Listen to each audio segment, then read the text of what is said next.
Монголчууд бид нар хол замд явахдаа ч гэсэн хөдөлгөөн морьтой явдаг. Зөвхөн уул уурхайн салбар дээр төвшилж амьдрахын зэрэгцээ бид нар хос эдийн засагтай байх ёстой. Энэ эдийн засгийг бол би хөдөө аж ахуй газар тариалан мал аж ахуй гэж харж байгаа.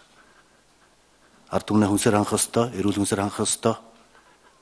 Ард түмнээ өлсгөж болохгүй. Дотоодынхаа хэрэгцээ хангахын зэрэгцээ бид нар гадаадад экспортод хүнс гаргах бүрэн боломж байгаа.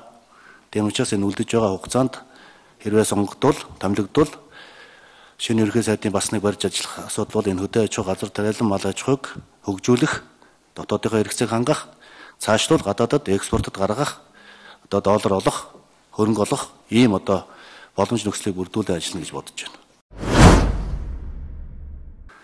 Монгол бол хүнсний орн байх бүрэн боломжтой орн гэж бодож байгаа.